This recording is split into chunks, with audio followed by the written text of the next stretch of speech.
Hey, everybody, and welcome to part two of Moving Abroad 101. I want to thank you all for being here. I am Imani B. I did my part one on Juneteenth, and y'all, it's been life is life, okay? Between traveling, work, motherhood, had a lot of deaths of a lot of close loved ones as well, putting myself in a better position to be able to present this information in the best way possible and not to rush it. So if you have been patient with me, I appreciate it. I thank you all. This has been a free series and I have been honored to do so and to present this to you so that way you can get the vital information that you need to make the decision on what you need to do, whether that's moving abroad or figuring out next steps in terms of what it is that you need as far as your overall quality of life. So let's get into it. If you finished part one, which you should have finished part one, I left you with a homework assignment. I wanted you to write down 5 places that you wanted to go and the reasons why, whether it's the weather, whether it's the schools, cost of living, all the things. Write down the reasons why and write down the places where.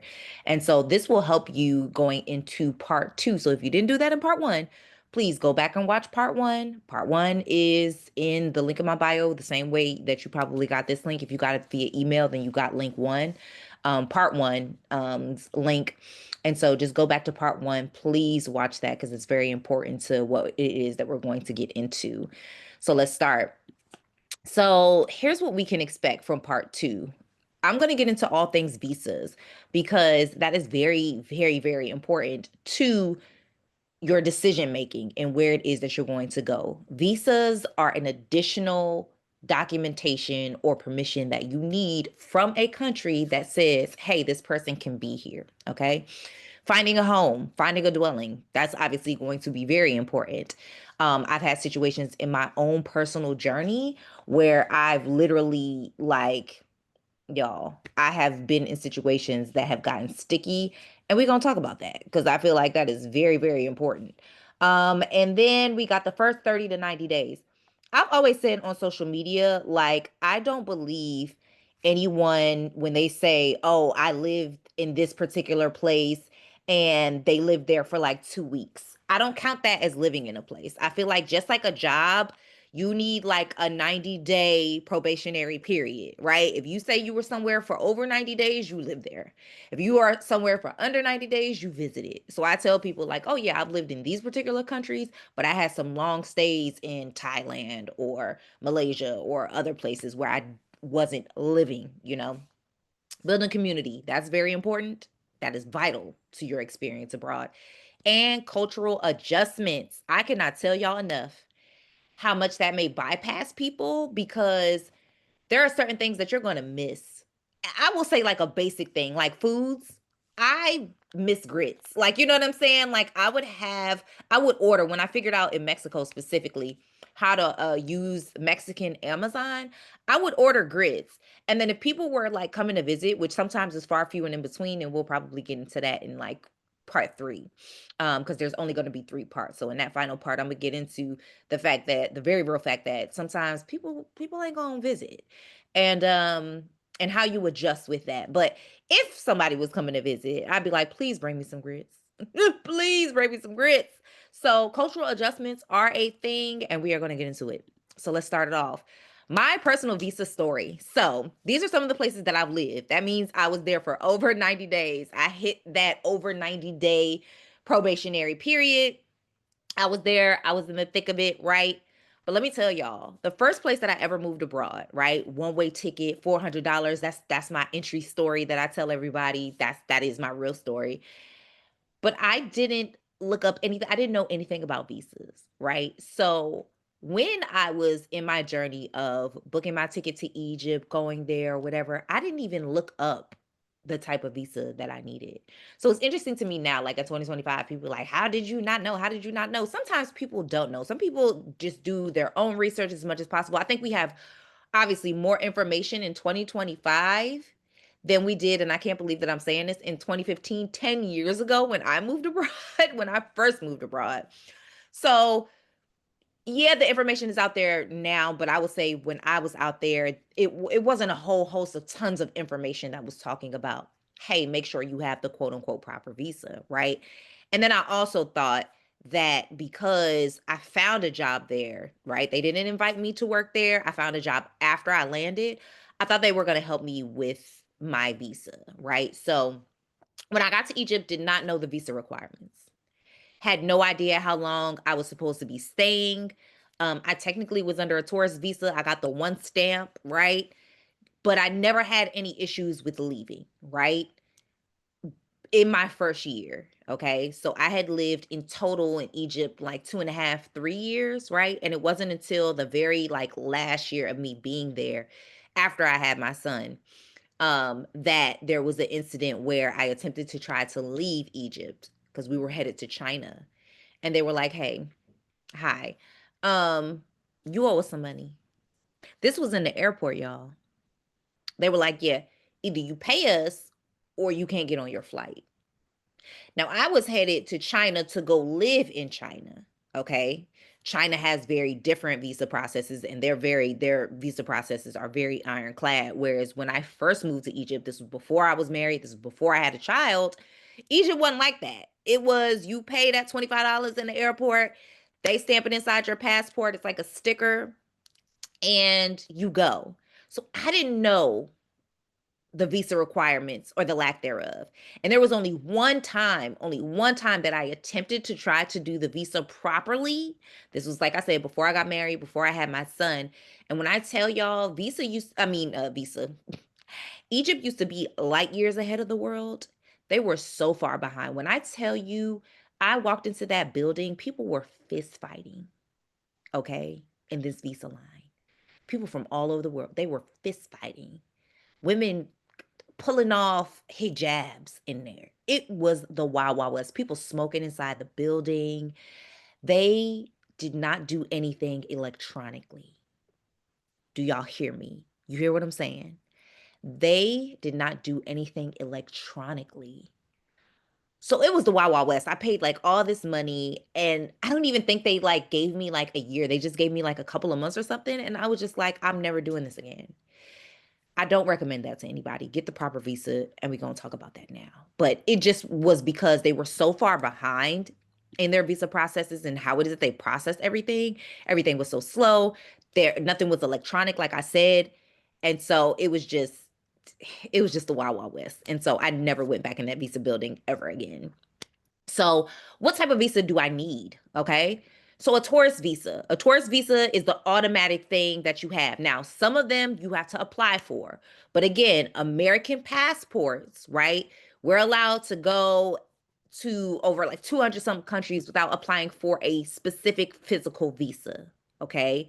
That means you fill out an application, and then they have to approve it, put it in your passport. So places like Ghana, you have to have a visa.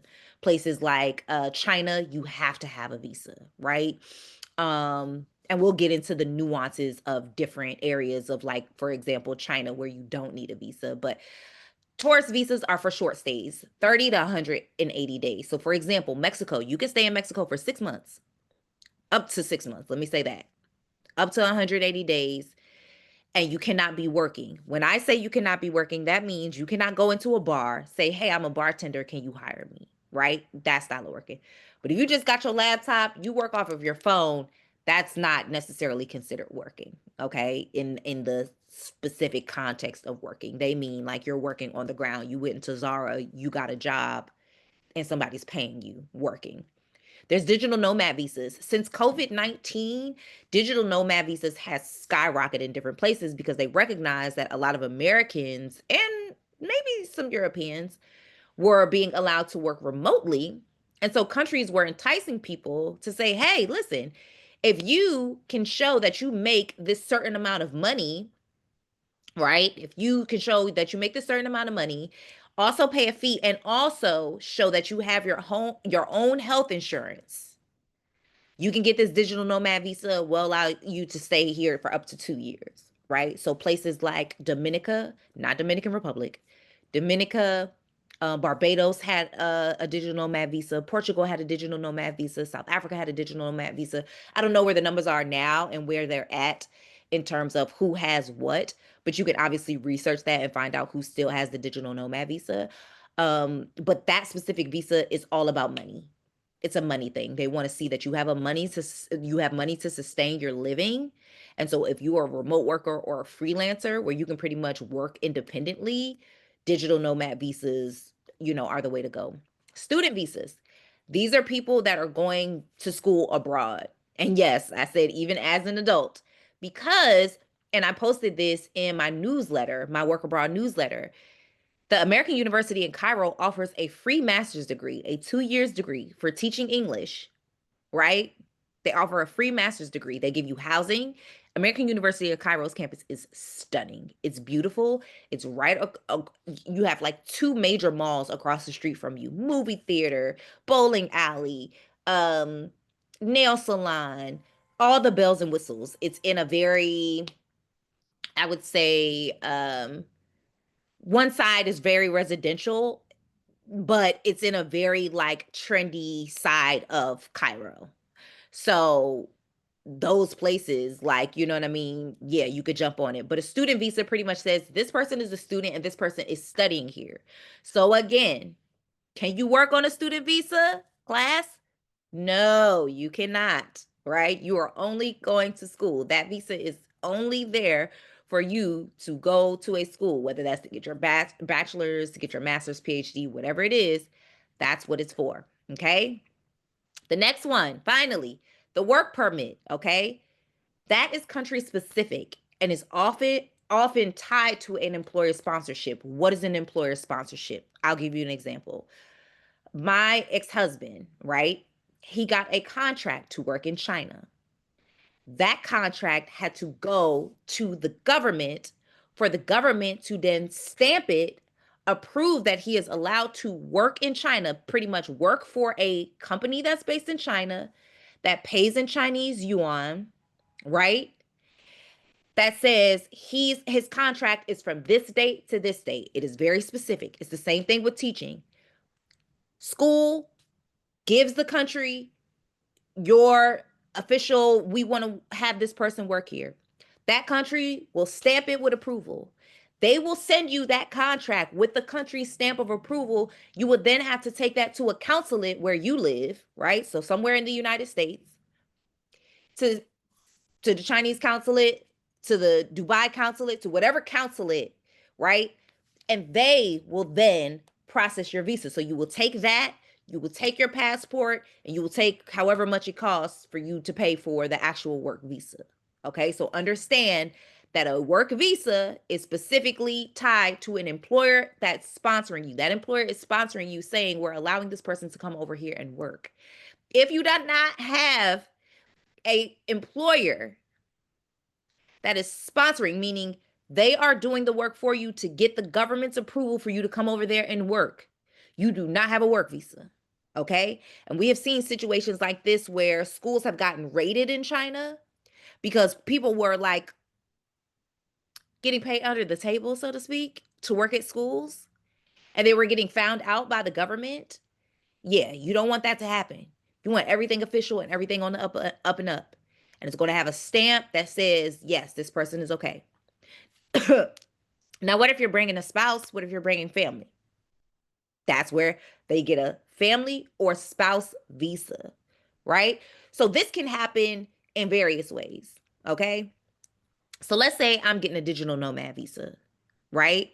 And I want to bring my son along. My son, I would then apply for my son as a family under my family because he would be joining me abroad. So usually that's an additional fee. And usually they want to see that you make enough to sustain your living and enough to sustain your spouse or however many other family members that you are bringing along with you. If you do not hit whatever threshold number, because every country is different, and a lot of times different cities in different countries are different. Okay. So from Cancun to Puerto Vallarta, the amount of money that you need to show that you make, right, to have a spouse or family on a visa could be different. Okay. You also have retirement visas. These are for people that are over a certain age, and every country is going to be different. Every country is going to be different. but they want to see, like, do you have pensions? Do you have social security? And how much do you have? So there's a certain threshold even for retirement visas, and retirement visas are actually easier to get for people. I've told people of a certain age, if you're considered an elder, if you're considered a senior citizen in the United States, you want to consider going abroad. I've met more retirees abroad than I met people my age. Okay. And then you have the golden investment visas. Those are usually like people that have high end money. Okay. They got some coins. And so, there's that. In addition to that, before we get into finding housing, I want to go back. You also have residency visas. Okay. So for example, I have a temporary residency visa in Mexico. Okay. You can also get a permanent residency visa. All those things require an application. All of those things require showing that you have the money to sustain your living. And all of those will come with an interview where they will ask you, why do you want to be here beyond the tourist visa? Once you get a residency visa, it's not saying that you can be a resident forever. It's usually 1 year. And then after 1 year, you got to apply again for a 2 year visa. And then after a 2 year visa, you got to apply again for a 5 year visa. And then after that, potentially you can apply for permanent visa. A lot of times, if you are an elder, they allow you to apply for permanent visa ship. I just made up that word. But permanent visa ship because you are an elder. And that they're okay with that. But to folks who are not considered a senior citizen or an elder, you're going to have to show you have that money, and you're going to have to explain why. For me, it was simple because my son was already enrolled in school. I was like, I really want my son to learn the language. We love the culture, we love the people. And even the lady, when I applied, because for Mexican residency, you apply first at the consulates in the United States. So I went to the New Orleans branch of the Mexican visa office to apply first. And the lady even saw my application. She gave it back. She was like, just write some more, give some more depth. But she helped me out with that. And I was in and out. I went back to my hotel, which was like walking distance, and she called me within like an hour and she was like, "Yep, it's ready." I walked back, I picked up my residency visa, and then the second part I had to do in Mexico, right? And like I said again, every country is going to be different. This is just a synopsis of the visas. So when you're going somewhere, you need to know how long you are allowed to stay there if you don't have residency, okay? And again, you cannot work on the ground in a place if you do not have a work visa. But if you do freelance work, you get paid in US dollars. You do remote work, you get paid in US dollars. You're fine, right? Finding housing. Okay, this is very, very important. When I first moved to Egypt, I actually found someone who was living there who offered me to stay with them. They had a bedroom, one two bedroom, one bathroom apartment. And she was like, "Hey, I know you don't have a job yet. This is just until you get on your feet, lay of the land, and this will go into one of our last tabs about community building, right? So this was somebody that I trusted from building community, okay? But every other area, that I've lived in before has required other resources that I'm going to talk about. So number one, you want to research the neighborhoods thoroughly. Okay, you want to look into safety, proximity to public transportation. Are there expat communities there? What's the cost of living, right? Local Facebook groups, read it. I don't usually use read it as much, but I do use a lot of expat Facebook groups. I have been a part of Black Americans living abroad since before I moved abroad in 2015. Okay, literally a couple of days ago would have been my 10th anniversary of leaving the United States. So I've been a part of that group for over a decade, literally asking people, hey, what do you think about this? What about this country? What about that country? How much do they pay here? What is this? What's the safety? What's the best neighborhoods? And then every country and even every city. So you could say Thailand, Chiang Mai might have their own expat group. Pattaya might have their own expat group, right? Phuket might have their own expat group. That's where you get down to the nitty gritty of people that have like, yeah, we've been here for 20 years. We own property. We know this. They know the lay of the land. And those are the people that you want to connect with. Those are the people that you want to ask the question, not randomperson.com on the internet. That's never lived in a place. And whenever anybody's ever asked me about a specific destination that I've never lived in, I always given them the feedback. I personally have never experienced that place. You would have to ask someone who has actually lived there. Okay. Use trusted housing platforms, right? Airbnb is not the only housing platforms worldwide. There are actually platforms that each country has for you to find housing. I tell people sometimes to start with maybe like an Airbnb so that way you can get an idea of the lay of the land, right? And I'll give you the example of Mexico again. When we got there, it was during COVID because we were in China when COVID hit. Ended up displaced in Malaysia, was staying at Airbnbs in Malaysia. And then because it wasn't quite a pandemic yet, we were like moving around. My ex-husband had gotten a new contract in Europe. Everything started shutting down. We did not want to go back to the United States. We ended up in Mexico because we found out that Mexico was open, borders were open, etc. And so the first go-to was an Airbnb. Okay. Through that, we were able to see, okay, we like this neighborhood, but when we found a school for our son, that neighborhood wasn't going to work because we didn't have a car yet.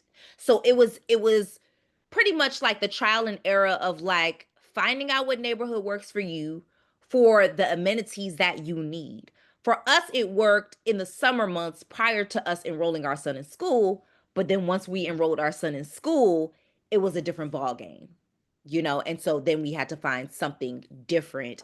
And by then we had already connected with how to properly go through the steps of getting your own apartment and all that other kind of stuff.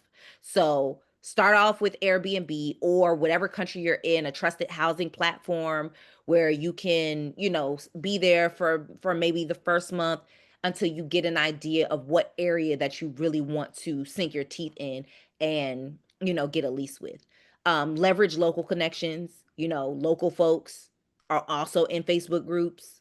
So don't ever diminish, where it is that they can show up and be of help. Understand lease terms and legalities. I cannot stress this enough. And I'll give you an example. I did a whole story time on TikTok. If you go to my TikTok, as she is Imani B, you'll see a tab that I have like the worst of living abroad because I feel like people always give you like the best and I give the worst, right?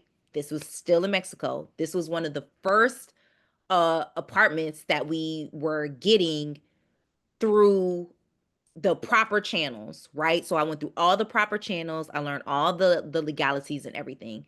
In Mexico, they have something called socioeconomical, specifically in Cancun, where I was living. I don't know everywhere else. Socioeconomical is a place that you go, right, to prove that you make enough money, but there's also an attorney present, right? So the attorney is present, the property owner or the agent that's leasing the place to you, etc.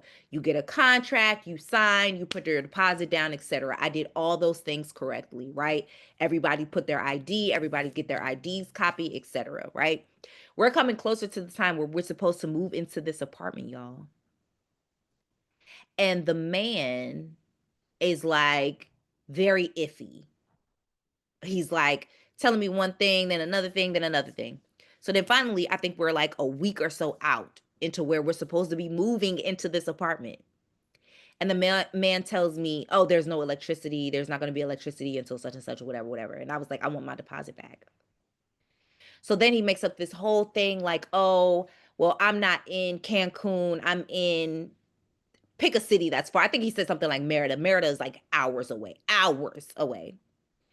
And so I'm like, this man is trying to run off with my money. And it was a lot of money. It was like to the equivalent of maybe like 2,000 US dollars that I gave this man in cash. But again, I did everything legally, right? Now the difference is when you're abroad, right? You going to a courtroom and like filling out some paperwork and trying to sue somebody probably is not going to happen. So I did it the expat way. I went back into my Facebook groups. I let everybody know because I take pictures of everything. I took a picture of the man while we were signing our contract. So I had his picture and I posted it in my expat Facebook group. Hey, you all, I went to socioeconomical. I did everything right. This is what happened. The man is trying to run off with my deposit. Here's his photo. If anybody's ever seen this person, he's a fraud. Do, do, do, do, do, do, do.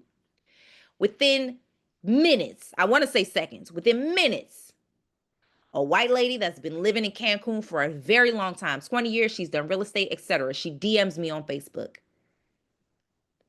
She says, I found him. Here's how such and such is going to connect with you. He's asking if you can remove his picture from online. I said, no. When he puts the money in my hand, I will give it to him. And if you look on my TikTok video, I have pictures and everything that can attest to this. And I said, no, I'm not giving him anything until he meets me. Y'all, that man was in Cancun. That man was not in Merida. That man was able to meet me within the hour to give me back my deposit magically.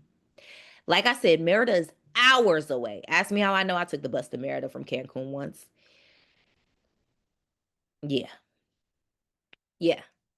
So learn what the legalities are, because the legal process specifically, if something goes awry, is not the same abroad as it is in the States. Can't just take somebody to court. When I lived in Egypt, I remember my students telling me, I remember one student of mine had a father who had a business and was like, yeah, he's been suing this guy for a couple years. A couple years. Okay? So just build the community, because those people are you're gonna be locked in with, and they're gonna take care of you. And then also understand the legalities to find housing, to make sure that you have like the proper real estate agent, that you have a good person that you're renting from, etc. The consider temporary housing first. That's also like the Airbnbs, or just um the options that allow you to stay somewhere for just a couple of weeks to get your feet wet, to until you find something, some permanency. Employer housing, this is the fun part. If you get hired to work in a country, they traditionally provide you with housing. And when I tell you they roll out the red carpet, bells and whistles, China was one of a good example for us. We lived in a high rise 26th floor, fully furnished. Most apartments abroad come fully furnished. Yeah, fully furnished. Everything was still like wrapped in plastic. 2 bedroom, 1 bathroom. We didn't pay a cent of rent, and we didn't pay utilities, right? So not only do employers traditionally abroad provide you with a salary, they usually also pay for your housing. So you don't pay for your housing, right? So finding a job abroad, yeah, some perks that come with that. There's some perks that come with that. So, employer housing, if you're looking for jobs abroad, join my newsletter, okay? But also, know that is a perk, and that they do offer you housing where they pay your rent, they pay your utilities, you don't have to pay for anything. You literally get your salary and you're able to spend it however you need it on other things. Creating community, whether that's from work, school, or special interests. I know a lot of people say that they're like introverts, but creating community is also safety abroad. Okay. Um, People know who you are, people know where you live, in the sense of like not making you unsafe, but in the sense of like, oh, okay, they can check on you if there's an emergency, somebody can get to you, etc. But work is the easy way. If you go to work in a place, it's an easy way to create community. If you go to school in a place, that's an easy way to create community. And like I said, if you have a special interest, you like surfing, right? When I got to Egypt, I I decided to get my certified PADI scuba diving license twice. So I got the open water, and then I got an advanced open water. Met some really cool people. And then I met this dickhead who was British that kept telling me I was gonna have to take off my headscarf because we were getting in the water. I was like, sir, please fuck off. Like, please. But a good place to create community. Facebook, like I talked about before, Facebook groups, expat groups, I swear by them. I swear by them. I tell y'all, I've been in these groups for over a decade. Black women thriving abroad, Black Americans living abroad. I'm still in various Mexican expat groups. I think I most recently just finally, ended or removed myself from my Cairo group, but I was in that group forever. WeChat is a platform that's similar to WhatsApp, but it's usually used in most Asian countries, specifically China. But WeChat does everything. It's a social media platform. You can pay your bills on WeChat. You can transfer money on WeChat. You can be in group chats. I was in a Black people living in China group chat, right? So I was able to connect with hundreds of Black folks. Like literally, Amari Stoudemire was in one of our group chats when he was playing in China, when he was playing basketball in China. WhatsApp is another great way of creating community. Um, your neighbors, get to know your neighbors. My neighbor Pepe, when I first moved to Mexico, and his husband, he had a Black husband from Atlanta. They were the best in helping me understand the lay of the land, the culture, and all the things. The local people are the people who are going to help you the most, because if you're in a place where there's a language barrier, they're going to help you with the language, right? If you're in community with them as far as school because you have children, that is the best. They are going to support you in birthday parties. My son's first birthday party, he was only in the school a couple of months. His teachers came, like the parents pulled up. I'm like, I don't even know these folks that well, but the folks pulled up for my baby. A beautiful way of creating community. And then you have social media, right? Social media is a tricky one these days because you have to use a lot of discernment. You have to use a lot of discernment. I've seen so many stories of people like, oh yeah, met this person, do, whatever, whatever. I would just say use your best discernment in terms of people. Okay. Even people that I've met abroad while being abroad, knowing that they were abroad, I wasn't giving them a lot of information because I just was like, I'm not sure about you. And I'm sure not sure, where your intentions are, where your motives are, etc. But those are the best places for you to create community with people on the ground and with people like before you get on the ground who are on the ground that can give you all the tea and all the necessary tidbits that you can get. Specifically Facebook, if you have Facebook, just put in the search. Let's say you want to move to Thailand, put expats in Thailand. If there's a specific city, because if you did your homework for part one, then you would have wrote down the places that you want to go. So if you put, hey, I want to move to uh Portugal, right? Then put expats in Porto or expats in Lisbon. Find the group, join the group, introduce yourself, and start asking the questions. Go through the search because whatever question that you ask, guaranteed, if that group's been around for a while and they got a lot of people and people engage, somebody's asked the question that you've asked. But creating community is creating safety. You are going somewhere traditionally. Now, this is unless you're, a first, second generation, American. But if you're not, you're somebody that's going somewhere you ain't never been. You have no ties to, you need community in some way, shape, or form. Cultural adjustments. Okay. I talked about my grits earlier, but there are other things. Like, for example, holidays. When I lived in Egypt, now I'm Muslim, but obviously coming from America, the practices are different. So Islamic holy day is on Friday. Okay. So in Egypt, the weekend started on Friday. So Friday and Saturday is the weekend because also Saturday was the Sabbath because Christians in Egypt are Coptic, right? So they're much more to the Old Testament than New Testament. So the weekend in Egypt and most countries like in the Middle East is and predominantly Muslim countries, Friday and Saturday you're off, right? Sunday through Thursday is work. And even just holidays, Mother's Day is going to be different. They have their own, federal considered holidays, and stuff like that. So that's going to be a change, right?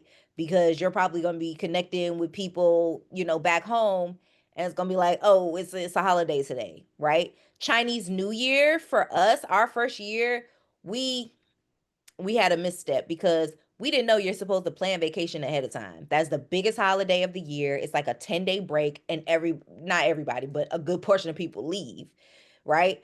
Our first year, we didn't book things well in advance because we didn't know. So we ended up going to a place called Hainan, Hainan. It's a beautiful island off the coast of China that actually is mainland China, but does not require you to have a visa, unlike the rest of mainland China. But it's absolutely gorgeous. They are known for surfing. People don't know, a lot of folks may, but I would say a lot of folks don't know about Hainan, but it's absolutely a stunning place. It's an island. It reminds me of like Thailand or any other island.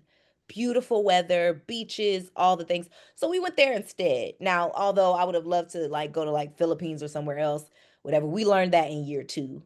But holidays, that can happen. So learn what those are, because those are opportunities to also go home. If you're looking to go home or visit family and friends or have them visit you, that's a great time. Personal hygiene. That is a cultural adjustment. That is a cultural adjustment. And something that you cannot look down upon, right? There are certain things that I would see that I would be like, what is going on? But I made the choice to live there. And that's how people do, right? And my American standard of living is not their standard of living in China, in Poland, in Egypt, in Mexico. So just understand that there might be places where people sneeze openly with their mouth, don't cover their hand. They cough openly with their mouth, don't cover their hand. They spit. They might pee somewhere on command. I'm just telling you what I know, what I've experienced. And I'm not telling you where specifically in those places. I'm just telling you that those things might be a cultural adjustment. I don't want to say culture shock, because someone else's culture shouldn't be a shock. It should be a learning tool, right? Customer service. I would say most places outside of the United States are lackadaisical when it comes to customer service. I think we are the only place that requires people to like speak to us and like bend to our whim and be immediate. Like I remember being in Malaysia and I was going into one of those little knickknack stores that sell really random things like chargers and that kind of stuff. And the girl was on her phone, either texting or scrolling on social media, and she was on there the whole time, the whole transaction, throughout the whole transaction. She was just a scrolling, scanning my stuff, doing whatever, and just a scrolling. Gave me my bag, and I was on my way. By then, I had been living abroad for years, to where it didn't bother me. But I'm going to tell you, it will bother you. It'll be a cultural adjustment, because if you are American, you are used to a certain level of perceived customer service that does not exist everywhere. I've seen people sleeping before I've gotten a store. Like they was laid out sleep, slumped, okay? I'm just like, hey, hi there. You know what I mean? It's something that you get used to. When I lived in Poland, one of the things people did was they counted change out on the counter. Couldn't tell you the last time I ever seen change to begin with, like coins. But to see people count change out one by one, I was like, oh, this is a thing. To where I adopted it. I'm like, well, shit, here's my coins. And everyone waits. And everyone waits. It's a part of their cultural norm. So I started counting out my coins too. Because, yeah, okay, cool, let's do it. Right? Handling microaggressions and navigating new systems. I knew I could not live in Egypt for long because I knew I was going to go to jail. Okay. And it wasn't so much so of anybody calling me a black anything or an N word or anything like that. It was more so of recognizing the aggressive nature of the culture, that I myself did not move abroad for that level of tenseness in my shoulders. I moved for this. I ain't moved for this. I ain't moved for a clenched jaw. I moved for a relaxed jaw. So there are things that you're going to encounter when it comes to people. And if you know the language, yeah, you can get at folks. That's how I survived in Egypt, with being able to tell people about themselves in Arabic, right? And then being like, oh shit, surprised, right? To not be taken advantage of. Because also learning a language is safety.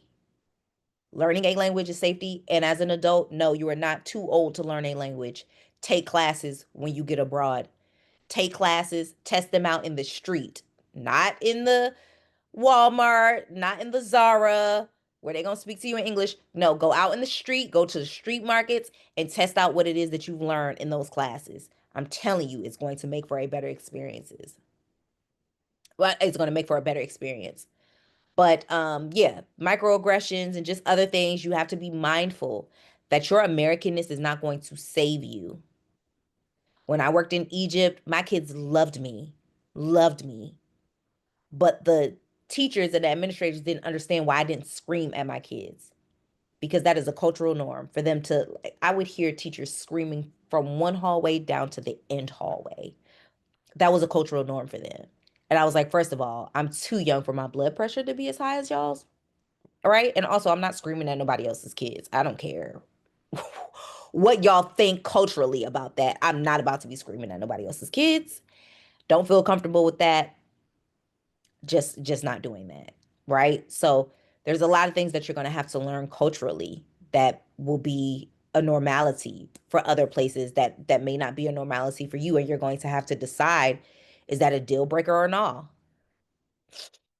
You know what I'm saying? So knowing when to stay and knowing when to pivot. That's the part where, I'm expressing to y'all. Is that a deal breaker or is it not? Right? Egypt for me was a deal breaker. I had to fight in Egypt, like physically throw my fist at some people. Right? That's also in my TikTok as she is Imani B under my tab. The worst of living abroad. Yes, I had to throw some bows. And I knew after that, I was like, this is not a place that I could live. This is not a place for sure, I cannot live long term. Right? So you will know when it's time to go and get your stuff and get out. Okay. What's next in the series? Okay. We are going to talk about, I don't know why that says that. So forgive me that says visas, jobs, and housing because we just talked about that. But this is what we're talking about in part three. Part three is sustaining your income internationally. That's very important. In order to have a better outcome, you need a income. Okay. We are going to talk about that. I've done everything that you can think of outside of selling anything like body parts or my dignity. Okay, so let's be very clear. But I've created my own business abroad. I've freelanced abroad. I created multiple businesses abroad. Freelanced abroad. I've tutored kids. I taught English outside of making fish plates. You know what I mean? I've tried as much as I possibly can. So you got freelancing and entrepreneurship. You've got remote work best practices because there are best practices. Some places require you to pay taxes. Some places don't charge you any taxes if you work remotely. Um, how to find local job boards, visas that allow work, right? Because there are some interweaving with those things. Healthcare and emergencies. Okay. I was pregnant abroad. I gave birth abroad, right? How do you access care? How do you get insurance? Do you need insurance? What kind of insurance? Right? What to do in a medical, legal, or political emergencies. We have seen around the world where political upheaval can happen at any time. I moved to Egypt right after they had their like revolution. Okay. And so I literally could see the char on the buildings. So that is something that you have to consider. Death. People don't consider it enough. Do you have life insurance? Are you covered if you need your body sent back to the United States? These are things that people don't think about, and we're going to talk about that in part three. And then long-term residency and citizenship. I know a lot of people are like, I'm getting another citizenship. I'm getting citizenship in Benin. Is that beneficial to you? Right? How do you apply for permanent residency? Dual citizenship, legal tips, and tax considerations. Those are all things that we are going to talk about in part three because those things are very, very important to your next iteration of your journey. So, those will be all three parts that you will have for free that you can watch over and over and over until I put a cap on it and start charging folks. Right? But that's what you're going to get in part three. And again, I appreciate y'all. Don't forget, follow me on all platforms at She Is Imani B. My content these days is focused really on DC and what is happening in DC. Um, but also it still interweaves travel and culture and all the things, but you can still subscribe to my Border Life newsletter on Substack that I give scholarships, fellowships, job listings abroad, all those things. I've taken time to kind of like siphon through and go through and see what actually works and what actually makes sense. But yes, I appreciate y'all. Please be diligent at this because there's a lot going on in the United States. And I don't want people to just do things in fear. I want folks to be as knowledgeable as they possibly can to make the best educated decision for themselves, for their families, and whomever, for whomever their loved ones are. So I thank you all. I appreciate you all for taking the time to again listen. If you hadn't gone to part one, right? I'm going to tell y'all now, go back to part one, look at part one, do the homework in part one, and then make sure that you finish this part. But if you've already here, you've already finished it. So go back to part one, finish that, come back, and then y'all will get the link to part three. So thank y'all for being here. I appreciate y'all. Have an amazing rest of the day.